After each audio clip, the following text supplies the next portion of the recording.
फहद लेकिन with video और एक बैड न्यूज़ हमारे पास रिसेंटली आई है कि पेट्रोल की प्राइस 55 रुपीज़ पर लीटर बढ़ा दी गई है, जो कि अजीब सी बात है, इतना नहीं होना चाहिए था।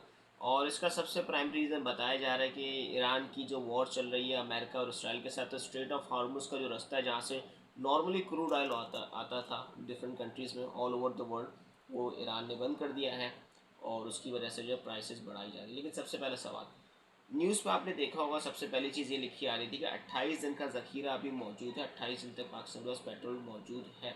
तो ये वही वाली बात है, जैसे पाकिस्तान में जब कोरोना आया था तो बहुत सारे लोगों ने ऑलरेडी पड़े हुए मास्क भी, जो शायद अब 10 रुपये की कीमत है उस मास्क की, लेकिन उस टाइम पे 50 और 100 रुपये का एक मास्क बिकता था, ब्लैक मार्केट डेवलप होना शुरू हुई थी। हम बार बार ये कहते हैं हम हैं तो मुस्लिम ममालिक और मुसलमानों वाले मुल्क में रहते हैं, अल्हम्दुलिल्लाह मुसलमान हैं खुद, लेकिन अल्टीमेटली हमारी हरकतें शायद कहीं ना कहीं आउट होती जा रही हैं बहुत सारे एस्पेक्ट्स पे। जिस रात पेट्रोल बढ़ने वाला था बहुत सारे लोगों ने गैलन्स भरवाए उस पेट्रोल पर, और एक जगह तो आई गेस पंजाब का एक वाक़या जहाँ पे एक झगड़ा भी हुआ और एक इंसान की जान ली गई, और सिर्फ वजह क्या थी, वो गैलन में अलाउ नहीं भरने के लिए, और वो पेट्रोल पंप की इंतज़ामिया ने उसे मना किया था। ये सब चीज़ें सिर्फ एक चीज़ बताती कि हमारे अंदर सब्र बिल्कुल नहीं रहा, उस अपॉर्चुनिटीज़ को क्विकली कैच करते हैं, उसे कमाने की कोशिश करते हैं। सामने वाला जो है तकलीफ़ में है, मुश्किल में है, परेशानी में, ये मेरा कंसर्न नहीं है। हालांकि अगर आप देखेंगे वेस्ट के अंदर, तो वेस्ट के अंदर खिलाफत का सिस्टम बहुत अच्छे से हो रहा है, हालांकि वो मुसलमान नहीं है। मैं आपको इसकी मिसाल देता हूँ, खिलाफत के अंदर एक सबसे अच्छी चीज़ ये थी, no one is above law, कोई भी कानून से ऊपर नहीं है।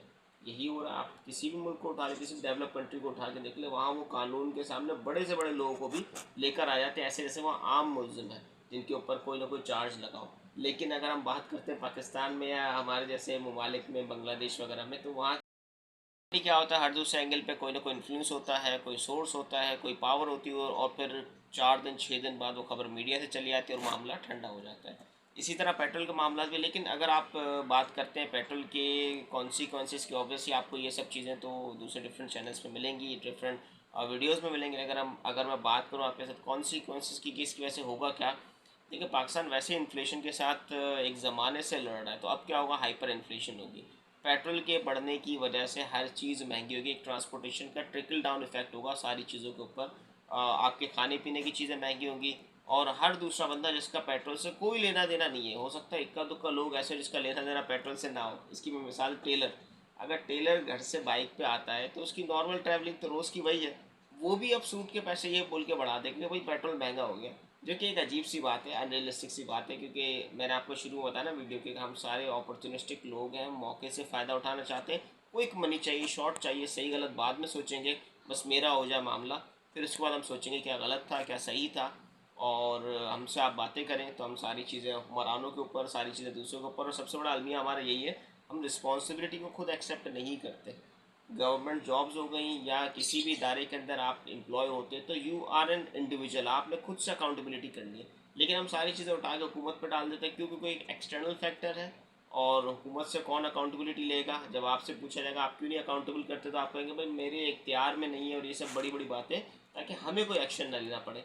सारी कहानी घूम फिर के इस पे आती है कि आप अपनी ज़ात से कितनी लोगों को तकलीफ़ देते हैं, कितना गलत करते हैं, कितना सही करते हैं, आपसे सवाल होगा मरने के बाद। कभी भी मरने के बाद आप ही नहीं कहेंगे भाई ऊफला ज़ुबैर से पूछे उन्होंने कितनी करप्शन की थी, मैंने तो फिर भी कम की। तो ये सवाल का जवाब नहीं होगा, सवाल सिर्फ ये होगा कि तुमने कितनी करप्शन की, और उसका जवाब हमें ढूंढना पड़ेगा। तो इस्लाम का महीना है, मैं समझता हूँ इस टाइम पे हमें शायद, इस टाइम पे बहुत अच्छे तरीके से चीज़ों को मैनेज करना चाहिए था, अच्छे तरीके से हैंडल करना चाहिए था।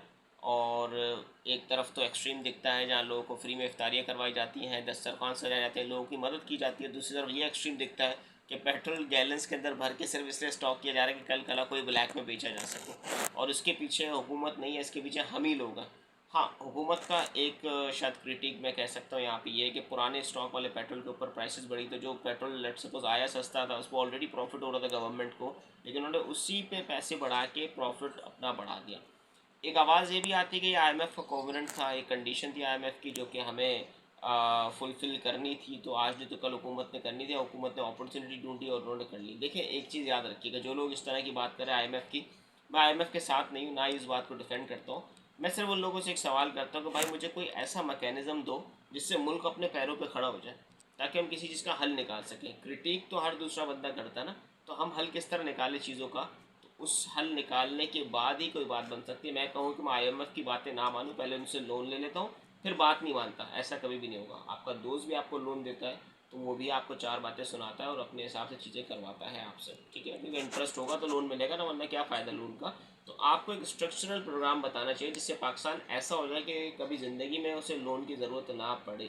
तो ये बात इस तरह हो सकती है। ऐसा नहीं हो सकता कि हम लोन लेने के टाइम पे तो बहुत शरीफ बन जाए कि हाँ यार लोन चाहिए, जो आप कहेंगे हाजिर है, और जब वो कॉविनेंट्स देने की बात आए या फुलफिल करने की बात आए, हम कहें नहीं यार अब तो नहीं हो सकता, मुश्किल है, हम इस्लामी ममालिक हैं।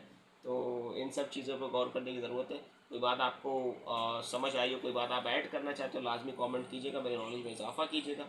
ठीक है, थैंक यू फॉर वॉचिंग, अल्लाह हाफिज़।